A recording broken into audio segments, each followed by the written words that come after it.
Som optakt til FA Cup-finalen mellem Manchester United og Manchester City fik jeg lejlighed til på vegne af det store australske fodboldsite Treble Football at snakke med Ben Thornley. Ben Thornley er måske ikke et navn, der ringer en stor klokke hos dig, men han var faktisk en del af det ungdomshold, der blev kendt som Class of 92 for Manchester United, altså holdkammerat med navne som David Beckham, Gary Neville, Paul Scholes, den slags spillere, der gik hen og blev legender. Og han blev faktisk på et tidspunkt anset for at være det største talent af dem alle sammen, men en hæslig knæskade sagde den stopper for, at hans karriere nogensinde for alvor tog fart. Han arbejder dog stadigvæk som kommentator, ekspert for det interne MUTV, så han har fingeren på pulsen med, hvad der foregår i Manchester United. Og vi snakkede blandt andet Marcus Rashford om, hvorfor han mener, at Marcus Rashford havde så fremragende en sæson for Manchester United, og også at han mener, at han kun går hen og bliver endnu bedre. Interviewet er på engelsk, men hans engelsk er tydeligt nok til, at jeg regner med, at du godt kan forstå det. God fornøjelse.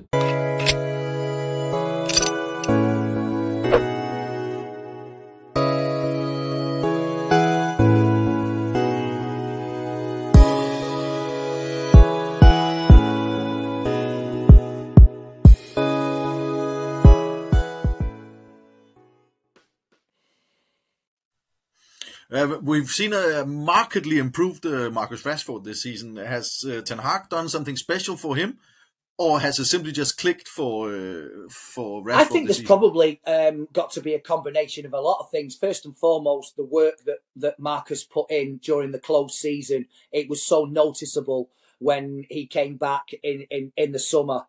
How much stronger and fitter and faster he looked from previous seasons.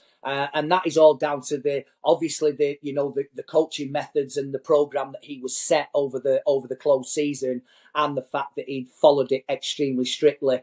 And he's got his rewards. He might have been working quite a lot with Benny McCarthy as well on the training ground, along with other coaches. But I think a combination of the way Erik Ten Hag has dealt with him, the way Marcus, followed his program and came back a much stronger, fitter player than what we've seen, and the work that he has continued to do during the course of the season.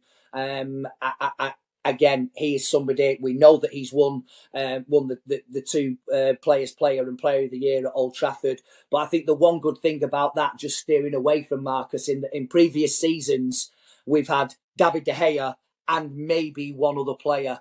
This season, it could have been any number of 4 or 5. David De Gea would still be one of them, winning the Golden Gloves, but Marcus won it. But Lisandro Martinez has been fantastic. Casemiro has been fantastic. Even for me, the form of Aaron Wan-Bissaka in the second half of the season from where he was before the World Cup, I think he deserves a mention, because mentally and physically, he probably thought he was done at Manchester United, and the work he's put in and the level of consistently performing to a high standard has really shone through. Luke Shaw is another one who has changed positions, slotted in at centre-half, been superb. Victor Lindelof in the last few months of the season. There are so many candidates this year that different people would have reasons for voting their Player of the Year. But fair play to Marcus Rashford, 30 goals. If it wasn't for our friend in inverted commas across the city, then everybody would have been talking about his goal scoring exploits this year. You think he'll get even better? I think he can. I do think he can. I think hopefully with the improvements to the squad over the summer, I think Marcus Rashford will continue to improve, and this is now the benchmark that a centre forward or a forward at Manchester United, a goal scorer, this is the benchmark this season that he needs to try and be consistent with in seasons to come. And other people as well just need to perhaps weigh in with a few more goals. And it's well documented that we need to go for a proven goal scorer, whether that is Harry Kane, whether it's Osimhen, whether it's